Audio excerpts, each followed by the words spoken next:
ഞാൻ വരുമ്പോൾ എന്തെങ്കിലും കടപ്പെട്ടാൽ അത് തിരികെ തരാനാണ്. ഈ 2 വെള്ളിക്കാശ് മതിയാവും.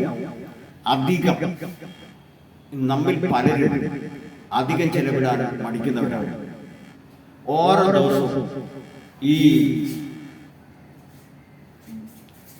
ഇവിടെ എത്തപ്പെട്ടവൻ ചോദിക്കാറുണ്ട്, 2 വെള്ളിക്കാശ് തന്നു, ഞാൻ അവന് പോകുമ്പോൾ ഒരു കാര്യം പറഞ്ഞല്ലോ, തിരികെ വരുമല്ലോ, എന്ന് വരും?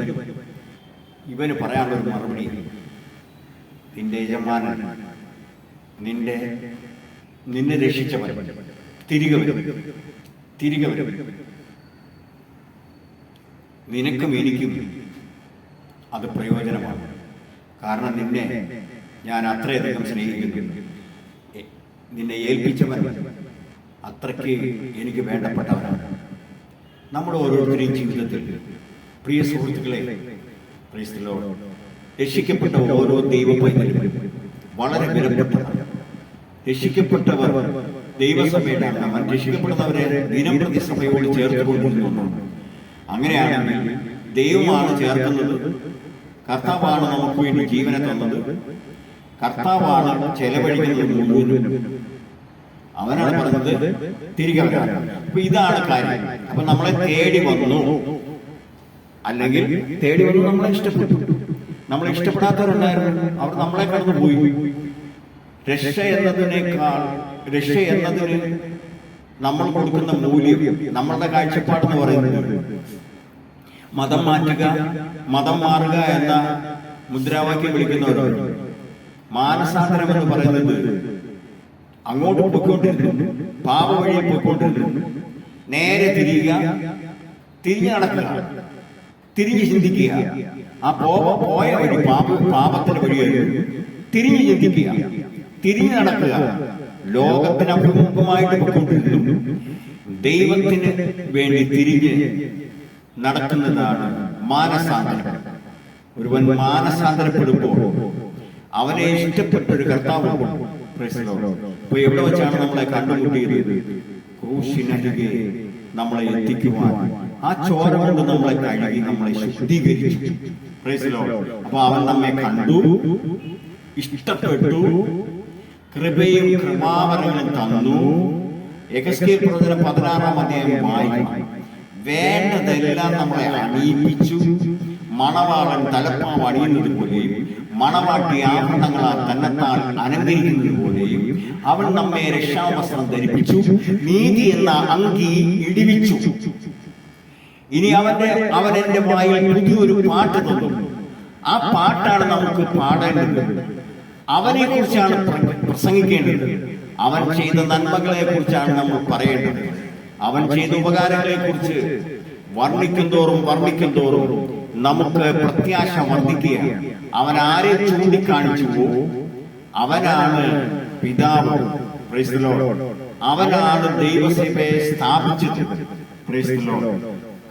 ദൈവം ഇങ്ങനെ പറഞ്ഞു, എന്റെ അടുക്കൽ വരുന്നുവെങ്കിൽ പുത്രൻ എന്ന വാതിൽ, കർത്താവ് എന്ന വാതിലിലൂടെ കടന്നു വന്നാലേ എന്റെ അടുക്കൽ വരാനുള്ളൂ. കർത്താവില്ലാതെ ദൈവത്തെ പ്രസാദിപ്പിക്കാനായിട്ട് കഴിയുകയില്ല. അപ്പോ കർത്താവ് നമ്മളെ കണ്ടു, ഇഷ്ടപ്പെട്ടു. നമ്മുടെ ശരീരത്തിൽ, നമ്മുടെ മനസ്സിൽ, നമ്മുടെ ആത്മാവിൽ നമുക്ക് വേണ്ടതെല്ലാം ചാർത്തി നമ്മളെ അലങ്കരിച്ചു നിർത്തിയിരിക്കുകയാണ്. അവിടെ കർത്താവ് അപ്പോസ്തലനായ പൗലോസ് ഇവിടെ പറഞ്ഞിരിക്കുന്നത്, സാത്താൻ ഞാൻ എരിവോടെ എരിയേന്. സാത്താൻ ഹവ്വയെ വശീകരിച്ചതുപോലെ. കാരണം ഇവിടെ എനിക്ക് പറയാനുള്ള കാരണം, വേറൊരു സുവിശേഷം, വേറൊരു ആത്മാവ്, വേറൊരു ക്രിസ്തു ഇവിടെ വ്യാപരിക്കുന്നുണ്ട്. നോക്കണം, വേറൊരു ആത്മാവ്, വേറൊരു ക്രിസ്തു, വേറൊരു സുവിശേഷമുണ്ട്. അതുകൊണ്ട് വഞ്ചിക്കപ്പെടാതിരിക്കുവാൻ ഞാൻ എരിവോടങ്ങ് എരിയുകയാണ്. കർത്താവിനെ എവിടേക്ക് വാങ്ങിയത്? കർത്താവിനെ നടത്തേണ്ടത്. ഇനി ഇളന്തിനെ എരിയുന്നത്? ഇളന്തിനെ ഓർക്കൊഴിയുന്നത്? നേടിയെടുത്തവനെ അതിന്റെ വേദന അറിയുന്നു. ഹബക്കൂക്കാണോ അതോ ഹോശേയാണോ? ഒരു ഇടയൻ ഒരാടിന്റെ കാതോ കാലോ സിംഹത്തിന്റെ വായിൽ നിന്ന് രക്ഷിച്ചിട്ട് അവൻ ഇടയനാണെന്ന് പറയാനുള്ള അർഹതയില്ല എന്നുള്ളതാണ്. കാതും കാലും രക്ഷിക്കുന്നവൻ ഇടയനല്ല, അവൻ കണക്ക് കൊടുക്കേണ്ടവനാണ്. Praise the Lord, hallelujah, praise the Lord. അപ്പോ അവൻ എന്ത് ചെയ്തു? ഇവിടെ പറഞ്ഞിരിക്കുന്നത് കർത്താവിനെ നമ്മളെ വിവാഹ നിശ്ചയം ചെയ്തിരിക്കുന്നു എന്നാണ്. ക്രിസ്തു എന്ന ഏക പുരുഷനെ നിങ്ങളെ നിർമ്മല കന്യകയായി ഏൽപ്പിപ്പാൻ വിവാഹ നിശ്ചയം ചെയ്തിരിക്കുകയാണ്. വിവാഹ നിശ്ചയം ചെയ്തപ്പോൾ എന്തായിരുന്നു? എന്തെല്ലാം ചാർത്തുന്നു നമുക്ക്? ആഭരണങ്ങളും എന്ന് പറഞ്ഞാൽ, ആഭരണം എന്ന് പറഞ്ഞാൽ ഇവിടെ നിർമ്മിച്ചതൊന്നുമല്ല, കൃപയും കൃപാവരങ്ങളും. Price the Lord. ആവശ്യത്തിന് നമുക്ക് അന്യഭാഷയും അനുഗ്രഹങ്ങളും രോഗശാന്തിയും ഭൂതശാന്തിയും സമ്പത്തും നന്മയും അനുഗ്രഹങ്ങളും ദീർഘായുസും തന്ന് നമ്മളെ അലങ്കരിച്ച് നിർത്തിയിരിക്കുകയാണ്. അലങ്കരിച്ചങ്ങ് നിർത്തിയിരിക്കുകയാണ്.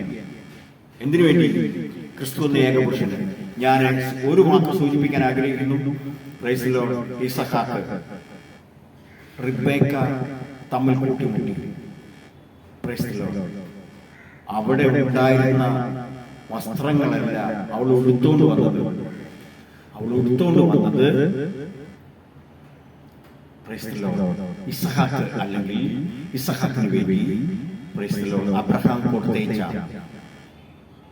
ആഭരണങ്ങളും വസ്ത്രങ്ങളും അത് എടുത്തുകൊണ്ടും ആ ആഭരണങ്ങൾ ധരിച്ചുകൊണ്ടുമാണ് അപ്പന്റെ മുമ്പിൽ നിന്ന് പറഞ്ഞത്, 10 ദിവസം നിൽക്കട്ടെ, ഞാൻ പോകുന്നു, ഇപ്പൊ തന്നെ പോകുന്നു എന്ന് പറഞ്ഞത്. Price the Lord, hallelujah. അവളുടെ യജമാനെ കുറിച്ച് അല്ലെങ്കിൽ അവളുടെ ഭർത്താവിനെ കുറിച്ചുള്ള വിവരണം കേട്ടപ്പോൾ അവളുടെ ഉള്ളിലുണ്ടായ ഹല്ലേലൂയ ആ ആത്മാഭിഷേകം, ആ പ്രത്യാശ അവളെ ഒരു നിമിഷം അവിടെ നിൽക്കാൻ അനുവദിച്ചില്ല. 30 ദിവസത്തെ യാത്ര, അതികഠിനമായ ചൂടും തണുപ്പും രാത്രിയും പകലും അവളെ ഒട്ടുമേ തളർത്തിയില്ല. Praise the Lord, hallelujah. ഒട്ടകപ്പുറത്തുള്ള യാത്ര കഴുതപ്പുറത്ത് സഞ്ചരിക്കുന്ന പോലെയല്ല, കുതിരപ്പുറത്ത് സഞ്ചരിക്കുന്ന പോലെയില്ല. കുതിരയുടെ ചലനം അതിനൊരു പ്രത്യേക ട്യൂണാണ്. അതിൽ കഴുതയുടെ സഞ്ചാരം അതൊരു പ്രത്യേക ട്യൂണിലേ പോകുള്ളൂ. Price the Lord. അതിനേക്കാൾ വലിയ ബുദ്ധിമുട്ടാണ് ഒട്ടകപ്പുറത്ത്. കാരണം മരുഭൂമി കടന്നു പോകേണ്ടതാണ്. Price the Lord. നമ്മുടെ ഓരോരുത്തരുടെയും ജീവിതത്തിൽ സംഘടന നമുക്ക് ആവശ്യമാണോ? സംഘടന ആവശ്യമാണ്. Price the Lord. നമ്മൾ ഏത് സംഘടനയിൽ നിന്നാലും ഏത് പള്ളിയിലെ അംഗമായിരുന്നാലും നമ്മുടെ കർത്താവ് നമുക്ക് വേണ്ടി ചോര ചിന്തിയിട്ടുണ്ടോ? എന്റെ രക്ഷകനാ, രക്ഷിക്കപ്പെട്ടിരിക്കണമെന്നുള്ളതാണ്. എവിടെയെങ്കിലും നിന്നുകൊണ്ട് രക്ഷിക്കപ്പെട്ടു എന്ന് പറയാൻ പാടില്ല. ഞാൻ പറഞ്ഞത് ഈ പെന്തക്കോസ്ത് എന്ന് പറയുന്ന സഭ, അത് സഭയല്ല, അതൊരു അനുഭവം. പെന്തക്കോസ്ത് എന്ന് പറയുന്നത് ഒരു അനുഭവമാണ്. ആ വാക്കിന്റെ അർത്ഥം 50-ാം ദിവസം എന്നാണ്. അതൊരു ഇതാണ്, എൻ്റെ പെരുന്നാളാണ്. അപ്പോഴാണ് പരിശുദ്ധാത്മാവിനെ പറഞ്ഞത്. അന്നത്തെ ആ ഓർമ്മയ്ക്കാണ് പെന്തക്കോസ്തുകാരെന്ന പേരായത്. ക്രിസ്ത്യാനി എന്ന പേര് കളിയാക്കി വിളിച്ചതാണ്. അങ്ങനെ പെന്തക്കോസ്ത് നമ്മുടെ ജന്മാവകാശമായിട്ട് തോന്നും. Praise God, hallelujah. ഞാൻ എതിർക്കുന്നില്ല, പക്ഷേ ഒരു അനുഭവമാണത്. Praise Lord. ആ പെന്തക്കോസ്ത് അനുഭവം നമ്മൾ എല്ലാവരും ഉണ്ടായിരിക്കണം എന്ന് ഞാൻ ആഗ്രഹിക്കുന്നു. അപ്പോൾ അവിടെ പറഞ്ഞൊരു കാര്യം ഉറപ്പിച്ചു. ഇനി വിവാഹം നടക്കും. വെളിപ്പാട് പുസ്തകം 17-ാം അധ്യായം, പ്രൈസ് ദി ലോർഡ്, 19-ാം അധ്യായത്തിന്റെ 7-ാം വാക്യം. വെളിപ്പാട് പുസ്തകം 19-ാം അധ്യായം 7-ാം വാക്യം പറഞ്ഞ് വായിക്കുന്നത് ഇങ്ങനെയാണ്: കുഞ്ഞാടിന്റെ കല്യാണത്തിന് ക്ഷണിക്കപ്പെട്ടവർ ഭാഗ്യവാന്മാർ. കുഞ്ഞാടിന്റെ കല്യാണം വന്നുവല്ലോ. കുഞ്ഞാടിന്റെ കല്യാണത്തിന് ക്ഷണിക്കപ്പെട്ടവർ ഭാഗ്യവാന്മാർ. അപ്പൊ നമ്മളെ പെണ്ണ് കണ്ടു, മലയാള ഭാഷ പറയാം, പെണ്ണ് കണ്ടു, ചെറുക്കന് ഇഷ്ടപ്പെട്ടു, എല്ലാരെയും അറിയിച്ചു, എല്ലാവരെയും അറിയിച്ചില്ലേ? നീ രക്ഷിക്കപ്പെട്ട ആരും നിന്റെ അയലോകത്ത് അറിയില്ലേ? നീ രക്ഷിക്കപ്പെട്ട കാര്യം നിന്റെ കുടുംബത്തിൽ അറിയില്ലേ? നിന്റെ ഓഫീസിൽ അറിയണ്ടേ? നിന്റെ ജോലി സ്ഥലത്ത് അറിയണ്ടേ? നീ കൂലിപ്പണിക്കാരനായിരുന്നാലും ആരായിരുന്നാലും അവരറിയണ്ടേ? എല്ലാവരെയും അറിയിച്ചു. ഒരു പെണ്ണ് കെട്ടാൻ പോവുകയാണ്, അറിയിക്കണം. രഹസ്യ ജീവിതം, ഒരു രഹസ്യ സ്വഭാവം, ക്രിസ്തുവായിട്ടുള്ള ഒരു രഹസ്യ സ്വഭാവമാണ്. രഹസ്യ സ്വഭാവം ഇല്ലാതെ പള്ളി കമ്മിറ്റിയുടെ സ്വഭാവം, പള്ളിയുടെ സ്വഭാവത്തിൽ, കുടുംബത്തിന്റെ സ്വഭാവത്തിലും മുമ്പോട്ട് പോകാൻ ഒരിക്കലാണ്. ക്രിസ്തു എന്ന ഏക പുരുഷന് നിർമ്മല കന്യകയായി വിവാഹ നിശ്ചയം ചെയ്തിരിക്കുന്നുവെങ്കിൽ